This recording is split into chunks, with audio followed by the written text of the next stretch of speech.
अब चलते हैं क्वेश्चन नंबर 4 की तरफ। A transformer has 200 turns in the primary coil and 400 turns in the secondary coil. एक ट्रांसफार्मर है, उसकी प्राइमरी कॉइल के अंदर 200 टर्न्स हैं और सेकेंडरी कॉइल के अंदर 400 टर्न्स हैं।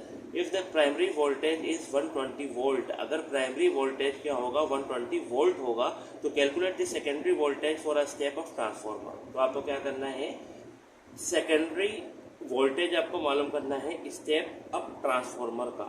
ठीक है, क्या क्या दिया गया है, ट्रांसफार्मर के आपके पास 200 टर्न्स जो है वो दिए गए हैं। ठीक है, यानी प्राइमरी कॉइल के, तो प्राइमरी कॉइल के जब सेकेंडरी दिए गए हैं तो आपके पास कितने दिए गए हैं, प्राइमरी कॉइल का नंबर ऑफ टर्न्स 200 टर्न्स। ठीक है, और सेकेंडरी कॉइल के नंबर ऑफ टर्न्स कितने दिए गए हैं आपके पास, 400 टर्न्स। सही है, और इन्होंने कहा है कि सेकेंडरी वोल्टेज आपको मालूम करना है, जबकि प्राइमरी वोल्टेज दे दिया गया है कितना, 120 वोल्ट, और सेकेंडरी वोल्टेज आपको क्या करना है, मालूम करना है। ये कौन सा ट्रांसफार्मर है, स्टेप अप ट्रांसफार्मर है। ठीक है, इसको आप ईपी और ईएस से भी डिनोट कर सकते हैं, कोई इशू नहीं है।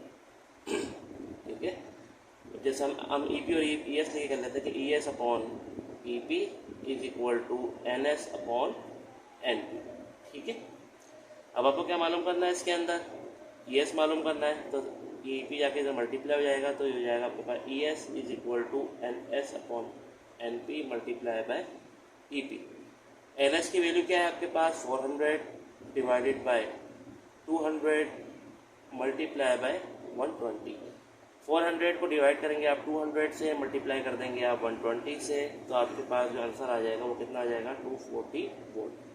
सही है, मेरे पास अभी कैलकुलेटर अवेलेबल नहीं है तो इसलिए मैं आपको इस तरह बता दे रहा हूँ, तो आप जो है कैलकुलेट करके ये वैल्यू निकाल लीजिएगा। ठीक है, ये कॉन्सेप्ट आपको क्लियर होना चाहिए कि न्यूमेरिकल जो है वो किस तरह से सॉल्व होगा। कैलकुलेट करना कोई मुश्किल बात नहीं है, आप कैलकुलेटर की मदद से आसानी से इसको कर सकते हैं। ठीक है, अब क्वेश्चन नंबर 5 है। क्वेश्चन नंबर 5 का क्या कह रहे हैं कि a inductor with an inductance of 0.2 H, एक इंडक्टर है और उसकी इंडक्टेंस कितनी है, 0.02 H, और current has a current flowing through it of 2 ampere, और उसके अंदर जो करंट फ्लो हो रहा है वो कितना हो रहा है, 2 एम्पियर हो रहा है। Calculate the energy stored in the inductor. आपको क्या मालूम करना है, एनर्जी स्टोर मालूम करनी है जो इंडक्टर के अंदर स्टोर हो रही है। ठीक है, क्वेश्चन नंबर 5,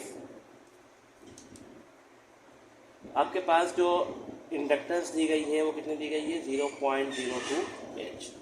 ठीक है, ये यहाँ पे सेल्फ इंडक्टेंस का जो है आपके पास सिंबल इसलिए आया है क्योंकि एक ही इंडक्टर इन्होंने बताया है और उसी के अंदर इंडक्टेंस जो है 0.02 H इन्होंने बताई है, और उसी के अंदर करंट फ्लो कर रहा है, और उसी के अंदर जो है आपको एनर्जी मालूम करनी है, तो इसलिए यहाँ पे सेल्फ इंडक्टेंस का सिंबल आया है। तो I is equal to 2 ampere. अगर एक के अंदर जो है करंट फ्लो हो रहा होता, दूसरे के अंदर EMF इंड्यूस हो रही होती, या दूसरे का इंडक्टेंस दिया गया होता, तो फिर आपको म्यूचुअल इंडक्टेंस जो है वो मालूम करना होगा। ठीक है, E इज इक्वल टू, सही है, आपको क्या मालूम करना है, एनर्जी मालूम करनी है जो स्टोर्ड हो रही है इसके अंदर। ठीक है,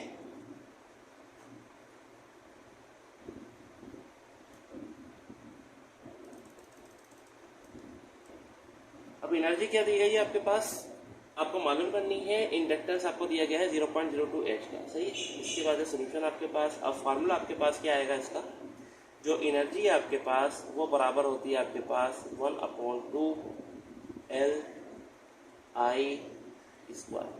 ठीक है, ये आपके पास एनर्जी का फार्मूला है, इसकी मदद से आप आसानी से एनर्जी को कैलकुलेट कर सकते हैं। ठीक है,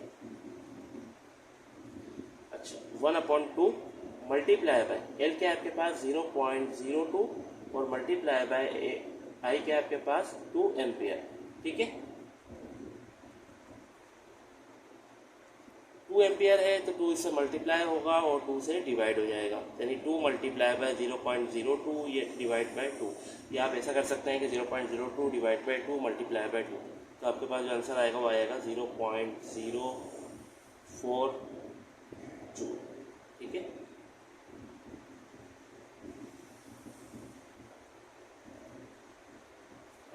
अब क्वेश्चन नंबर 6 की तरफ आते हैं। क्वेश्चन नंबर 6 के अंदर क्या है कि acquired stored energy in form of electric potential energy of 0.2 joule. सही है। पोटेंशियल एनर्जी आपको कितनी दे दी गई है इसके अंदर, 0.2 जूल आपको एनर्जी इसकी दे दी गई है। सही है। When it carries a current of 2 ampere, और इसमें जो करंट कैरी हो रहा है वो 2 एम्पियर का हो रहा है। और calculate the inductance of coil, और कॉइल की आपको क्या करनी है, इंडक्टेंस मालूम करनी है। ये इसी तरह का क्वेश्चन है। इसके अंदर आपको क्या दिया गया था, एक इंडक्टेंस दे दी गई थी और इसके अंदर आपको इंडक्टेंस मालूम करनी है। तो एनर्जी आपके पास कितनी है, 0.2 जूल।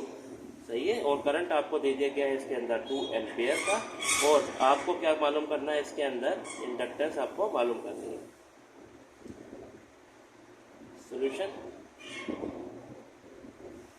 सही है।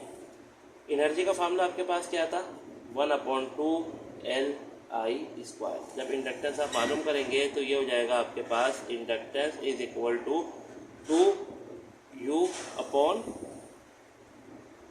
I square. ठीक है। I जो था वो इससे मल्टीप्लाई हो रहा था तो डिवाइड में आ गया, और 2 जो था इधर डिवाइड हो रहा था तो मल्टीप्लाई में चला गया। ठीक है, U के साथ। तो 2 मल्टीप्लाई बाई U के आपके पास 0.2 और I के आपके पास 2। ठीक है। तो 2 मल्टीप्लाई बाय 0.2 और डिवाइड बाय 2 स्क्वायर, तो ये 2 मल्टीप्लाई बाय 0.2 ये हो जाएगा आपके पास 0.4 और डिवाइड बाय 4। ठीक है। तो ये आपके पास जब 0.4 का 4 से डिवाइड करेंगे तो सिंपल 0.1 आना है आपके पास। सही है। तो ये आपके पास आ गया H, यानी इंडक्टेंस। ठीक है।